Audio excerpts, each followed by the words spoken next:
So friends, let's see this delicious Bangda cutlets recipe. Now here I've taken about 5 small mackerels or Bangda, washed them really well, cleaned the insides. As you can see, everything has been taken out, so it's nice and clean. And I'm going to take some water.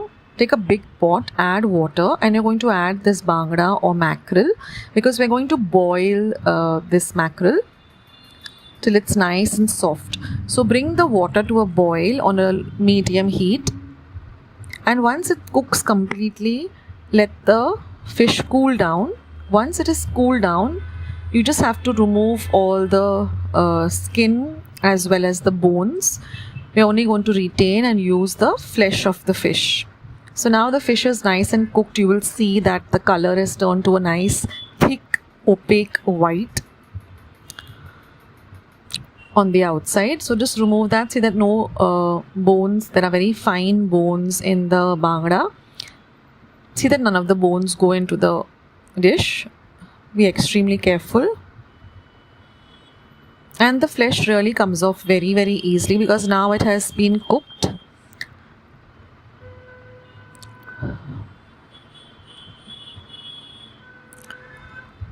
Do remove the skin. We're not going to use the skin, only the flesh.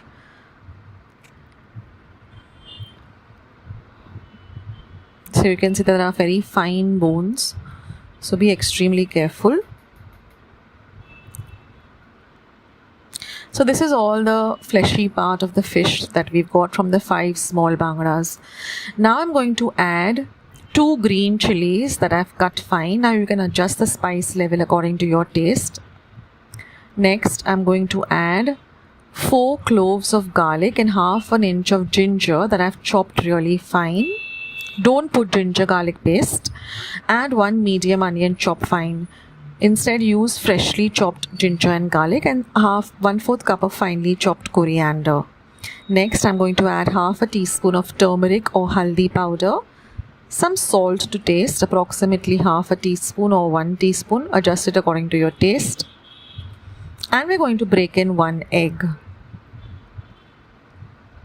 Now I've taken 4 boiled potatoes, peeled them, mashed them, and add that also.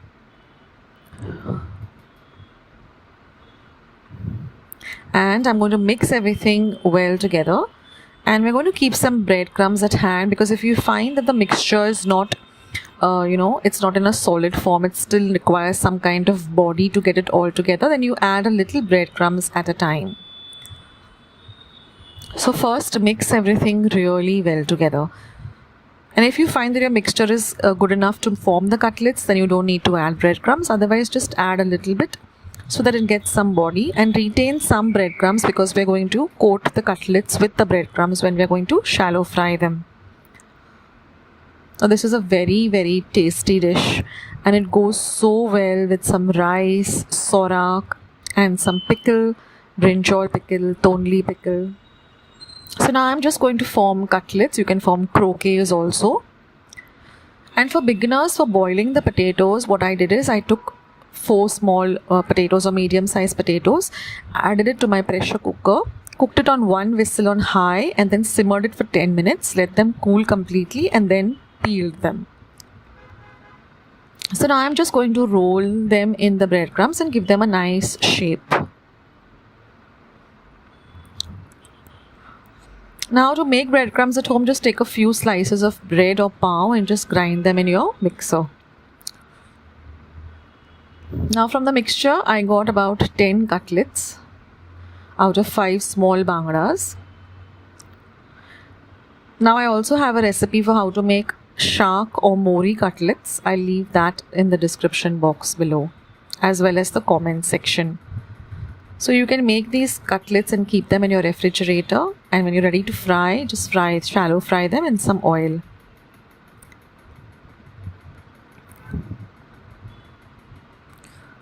And now all we're left to do is just shallow fry them till they're lovely golden brown in color. And trust me guys, you have to try this out. It has a very unique taste and it is really, really delicious. I know it is a little bit of a tedious job to clean the fish and remove the bones. But you know what? Once you cook the fish, it really is a very easy task. So I hope you do give this recipe a try and check out all my other recipes in the description as well as the comment section below.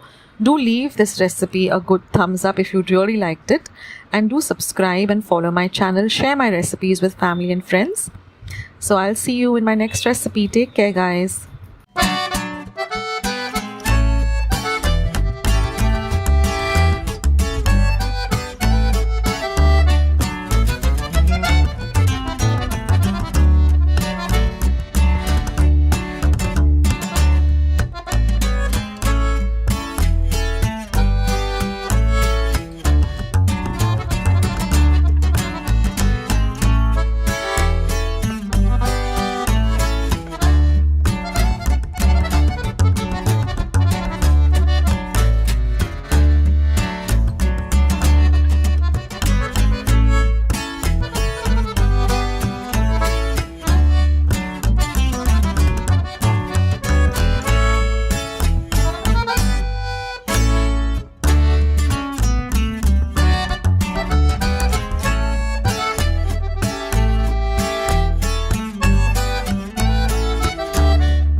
So friends, let's make this delicious prawns dangar or cutlets.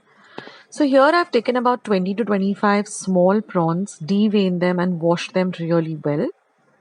Now I'm going to add one small onion that I've chopped fine, one green chili that I've chopped fine, and we're just going to mix all these three ingredients really well. Now if you're using little larger prawns, you can cut them up into halves. Now I'm going to add 2 teaspoons of ginger garlic paste. I'm going to add some salt to taste. Half a teaspoon of turmeric powder or haldi powder. Half a teaspoon of red chili powder and 1/4 teaspoon of garam masala. 2 tablespoons of rice flour and 2 teaspoons of tamarind juice. So I've taken a small bowl of tamarind and soaked it in some warm water for 15 minutes and then I extracted the pulp. Alternatively, you can also use 2 teaspoons of lemon juice. I'm going to add some coriander, about half a cup of fresh coriander chopped fine. And now I'm just going to mix everything really nicely.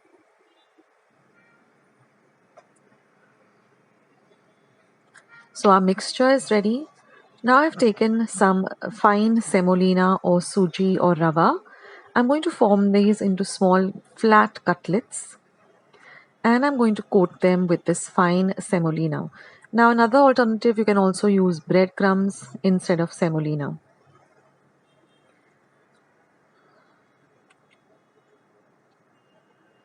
So I'm just going to form these small cutlets. Now if you want a very fine mixture, you can also grind this mixture in your mixer. But I like it this way, the traditional way of making this dangar is where you keep the small prawns whole and then add all of this. It really tastes very, very nice. And so now all our cutlets are formed. Now all we have to do is just shallow fry them in some oil. So I've taken about 2 to 3 tablespoons of oil in a large pan. And I'm just going to place these cutlets and fry them on both sides till they're nice and golden brown on a low to medium flame. There you can hear the lovely oil sizzling and the cutlets frying. These are really tasty, and these go so well with some rice, some sorak or some fish curry. They're really delicious. And once they're done on one side, just change it on to the other side till the other side is also nice and golden brown in color.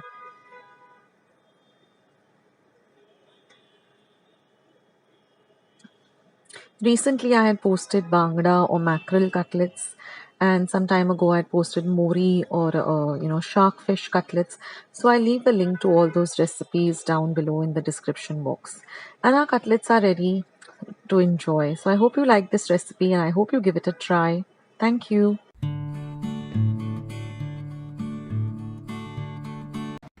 So let's start with this delicious recipe. So here I have 100 grams tuna can.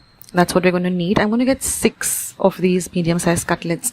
Then I have 1 green chili, half an inch of ginger, and about 5 cloves of garlic chopped fine, 1 medium onion chopped fine, 1 small boiled potato, 2 tablespoons of fresh chopped coriander, 1 egg, some salt to taste, and I have 1/4 cup of breadcrumbs which I'm going to add to the mixture, and some breadcrumbs, about 1/4 cup for coating it.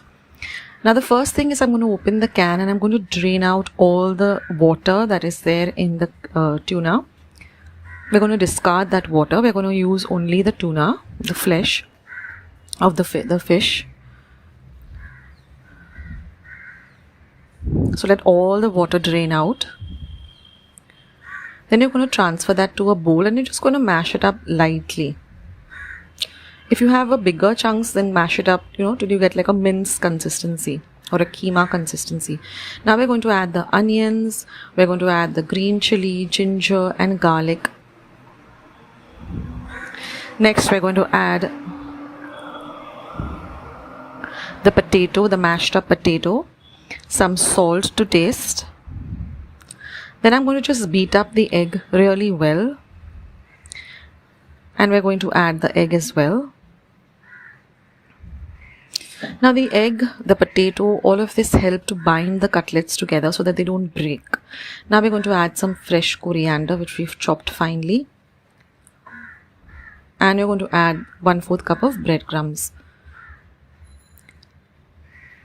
So now just mix everything together, and if you feel you need to add more potato or more breadcrumbs, then do that, because you have to have a very firm kind of consistency where you can actually hold the mixture and form it into a ball.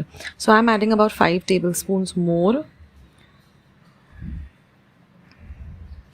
and just mix everything well together. You should be able to hold a firm ball like this. It should not fall apart. And if your mixture becomes extremely dry, just add about half an egg. Now let this mixture rest for about 5 minutes. And now we just have to form the cutlets. So you can either form croquets or you can form cutlets, whatever you like. Now I'm just going to take a tablespoon of the mixture. First I'm going to roll it into a nice ball. Then I'm going to roll it into the palm of my hands and then press it down till it forms a nice cutlet. And then we want to just smoothen it out. I'm going to first coat it with some breadcrumbs. Then you're just going to take a knife and just smoothen the edges so that it forms a nice round cutlet.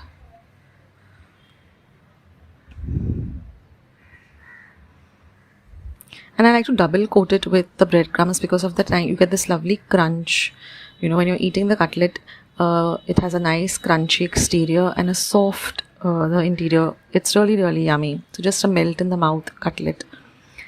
So make these and set them aside. You can either fry them immediately or you can put them in your refrigerator and fry them when you feel like. You can also store them in your refrigerator for about 4-5 days, and if you freeze them and put them in a airtight container, you can keep them for a month in your freezer.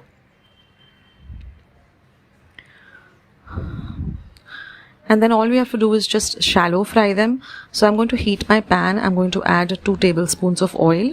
Let the oil get nice and hot, and we're going to cook on a low to medium flame, not on a high flame. And once the oil is hot, I'm just going to shallow fry these cutlets till they're golden brown in color. So first you put the cutlets, let them start frying. And when you see that the edges start to brown, just turn them over. Don't over brown them. They should have a nice light golden brown color. And once one side is done, you can turn it on the other side and fry that too. And once they're done, just drain the excess oil onto a kitchen napkin. And these lovely tuna cutlets are ready. You can have them with some ketchup, with some chili sauce. It's delicious. It's a great tiffin item. It's a great starter. And it's amazing. Just try it out, guys.